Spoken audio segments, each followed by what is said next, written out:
The Lonely Scarecrow.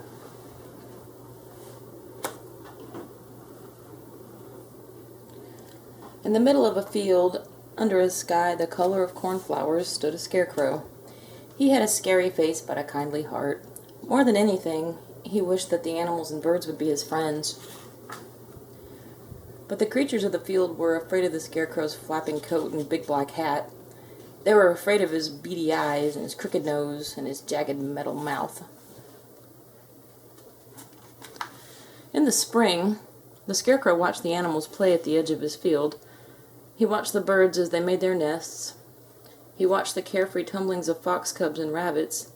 He listened to the noisy ducklings by the old pond. And all the time, the animals watched the scary scarecrow, but they never came near. Each day, the swaying wheat in the field grew taller. The scarecrow lost sight of the animals. He even lost the happy song of the lark, drowned out by the whispering of the wheat.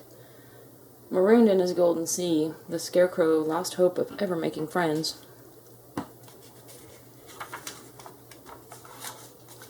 Then the combine monster came to harvest the wheat. The animals hid from its churning jaws and the ravaged acres of mud and stubble that it left behind. They also hid from the scarecrow, who stood alone now in the empty field. From the north came a sly breeze that stole the leaves from the trees and the light from the days.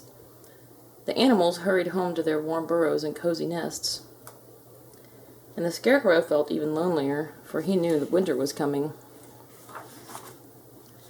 Snow fell heavily one night and kept on falling. It fell on the bare, still woods and on the silent fields. Slowly it covered the ground where the scarecrow stood. In the morning, the animals woke to a world that had changed. A thick blanket of snow covered the frozen earth. The scarecrow seemed to have vanished too. In his place stood a jolly snowman. The creatures played happily in the field, rolling and tumbling in the snow around the scarecrow. And the scarecrow?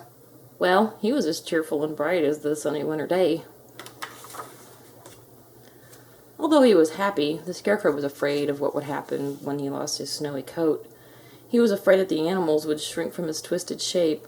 Most of all, he was afraid he would be alone again, and then the snow began to thaw.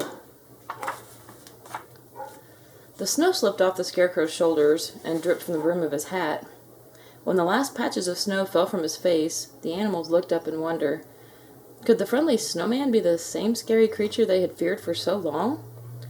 As the warmth of spring stirred the brown earth, the scarecrow felt a bird peck at his hat and a mouse nestle in the folds of his coat, and the scarecrow knew that he would never be lonely again.